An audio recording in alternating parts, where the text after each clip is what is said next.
Simba matokeo aliyopata kwa ujumla ukiangalia ni mazuri kwao. Ushindi wa goli moja bila kwao maana yake una maana kubwa sana, kwa sababu wana nafasi wao zaidi ya kwenda kuwa na utulivu kwenye mchezo wa marudiano kuliko ni wenzao. Yaani nafikiri ukiangalia hata wao wenyewe wale mabwana, mechi ilivyoisha uliwaona hali waliokuwa nayo, walishauona ugumu na kuja mbele yao. Sababu Simba watakwenda Afrika Kusini wakiwa na mtaji wa goli 1-0, wakiwa hawajaruhusu goli nyumbani. Hiyo nakwenda kuwapa ashua wao ya kuwa na utulivu zaidi kulikoni Stellenbosch. Kwa hiyo ni matokeo mazuri kwa Simba. Asifikiri kama wao waliamua kuwaweka pembeni wachezaji wao wa kikosi cha kwanza kwa makusudi. Nafikiri kuna sababu zilizowafanya wale wachezaji wasicheze. Lakini sasa mechi hizi za hatua hii ya mtoano zina utofauti mkubwa.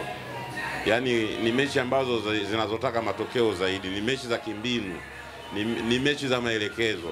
Kwa hiyo mchezaji yoyote anayekuwa katimia ni mchezaji anaweza kupewa maelekezo na akatimiza wajibu wake uwanjani. Na ndio maana unaweza ukaona kama hata waliocheza bado hawakucheza vibaya, walicheza vizuri. Kwa hiyo siamini kama wachezaji wao wanawategemea kikosi cha kwanza kwamba walikaa nje kwa sababu eti ya matarajio yao kwamba watawatumia kwenye mchezo ujao. Nafikiri kulikuwa kuna sababu za msingi zilizowafanya wao wachezaji wao waanzie pembeni. Tatizo kubwa sana la maliziaji au striker kama watu wanavyofikiria. Nikiangalia Simba naona wana tatizo kubwa sana kwenye upande wa namba 10 kulikoni au unaowaona wewe wanalalamikiwa. Simba wanacheza wakiwa hawana namba 10 anayestahili kuanza katika kikosi kama cha Simba. Simba ubora wao unatokea pembeni mwa kiwanja kwa Elie Mpanzu pamoja na Kibu Denis Prosper. Namba 10 hafanyi kazi yake ya namba 10 inayopaswa kufanyika. Nafikiri ndio maana unawaona hata mastreka wa Simba wanaonekana kama ni wabovu, kwa sababu nafasi pia vile kwao kuja hazina uhakika sana, haziji katika mpangilio ulio mzuri kuwafanya mastreka uwaleti kwa kiwango hicho. Nikimwangalia mtu kama Mkwala uwezo wake sio mbaya sana. Mtu kama Ateba sio kwenye kufunga, lakini kwenye build up ya timu anacheza vizuri. Kwa wale wanaocheza mbele pale Simba hawana kiwango kibovu hivyo kama watu wanavyofikiria. Simba wana upungufu wa namba 10 mzuri ambaye anaweza akawachezesha wale wachezaji inavyotakikana wanaocheza pale mbele. Nafasi nyingi za Simba zinakuja kutokea pembeni. Nafikiri labda ukiniambia unaweza kuwa kuna ushindwaji wa kumalizia kazi nzuri zinazotokea pembeni zaidi. Nafikiri wale maseka wamekosa mtu wa kuketi nafasi wa kutokea pia katikati ya uwanja kwenye roli ya namba 10. Naweza nikawaelewa zaidi. Sioni kama wana kiwango kibovu sana. Siku zote hatua za mtoano huwa zinabadilika kulingana na jinsi watu wanavyovuka kwenda mbele. Ukiwaangalia Stellenbosch hao kwenye makundi walionekana kama ni timu ambayo imevuka kwa bahati. Lakini ukiwatizama vizuri kadri walipokuwa wanakwenda wanacheza michezo inayofuata walikuwa wakibadilika. Kwa hiyo ukiwatizama hao Stellenbosch mechi waliocheza na Zamalek zote mbili wanakuonesha ni timu ya aina gani. Kwanza ni timu nzuri sana inapokuwa haina mpira.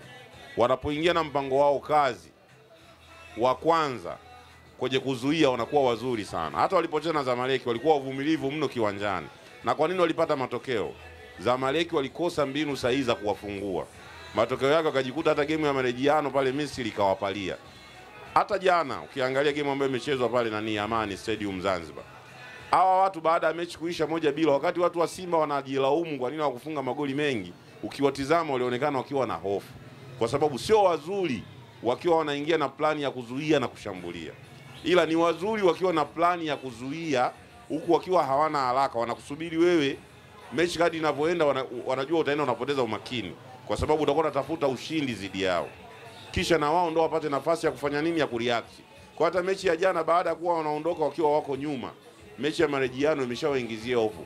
Sio watu wazuri ambao wana uwezo wa kucheza kwa kulinda na kushambulia. Ni timu nzuri unapokuwa unacheza nayo wewe unahitaji matokeo zaidi kuliko wao. Kuna kitu kikubwa sana Simba wanachotakiwa kukifanya kama kuongea na wachezaji. Wanabidi waongee sana na wachezaji. Kuna baadhi ya wachezaji unaona wanahitaji kukemewa sana na kukumbushwa sana na kuelezwa kwamba hii ni michuano aina gani na hizi ni hatua gani unazoziendea.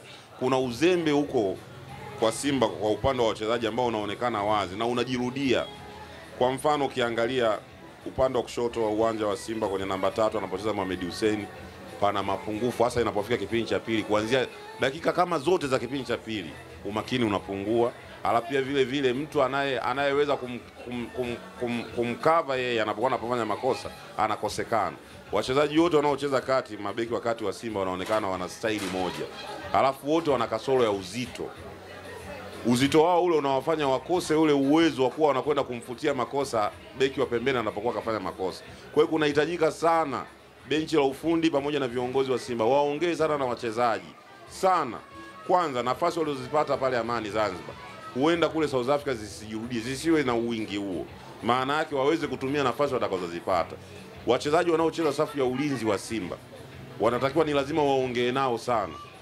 Hata ukiangalia mechi ya jana Amani, wale mabwana na wao nafikiri walikosa ile shinikizo kubwa golini kwa Simba. Kama wangekuwa na shinikizo kubwa golini la Simba wangeweza kupata hata goli.